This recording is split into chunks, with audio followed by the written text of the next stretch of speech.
हे बघा, दरोडेखोर हे म्हणतायत का नाही, मला ह्या विषयावरती मी कधी बोलत नव्हतो, परंतु हे राष्ट्रवादीचंच काम आहे। माझ्यावरती जे मंगळसूत्र चोरीचा आरोप घातला तेव्हा त्यांचा तिथं अपक्ष आमदार 2009 साली जो 17 उमेदवारांनी इच्छुक पाठिंबा दिला होता आणि तेव्हा मी विधानसभेची निवडणूक लढवली। मला 19,000 मतं पडली आणि हा गडी 2-2.5 हजार मतांनी पडला। तेव्हा स्वर्गीय आर पाटील मेलेल्या माणसावरती बोलायचं नसतं, परंतु हे सातत्याने या विषयावरती बोलतायत। तर ते तेव्हा गृहमंत्री होते आणि ते त्यांचे एकदम मानसबंधू होते। हे तर आमच्या आटपाडीत जरा काय दगड जरी पडला तरी लगेच त्याची केस व्हायची।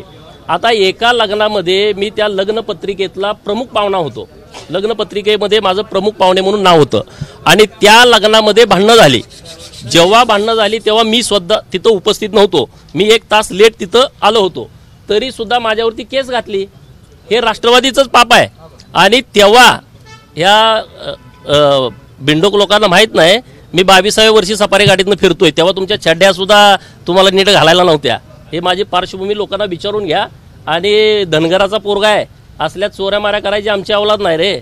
परंतु आता तुमचा जेव्हा मी प्रस्थापित व्यवस्थेच्या विरोधामध्ये बोलतो तेव्हा प्रस्थापितांच्याकडे दुसरा काय पर्याय नसतो, एक तर पोलीस, दुसरा तहसीलदार, तिसरा तलाठी, चौथा ग्रामसेवक, मग SP, कलेक्टर, प्रशासनाशिवाय हे जगू शकत नाहीत। आणि म्हणून त्यांनी ते माझ्यावरती केस टाकली आणि त्यामुळे असली कोणी लोक माझ्या विरोधात बोलत असतील, मी या विषयावरती बोलतोय।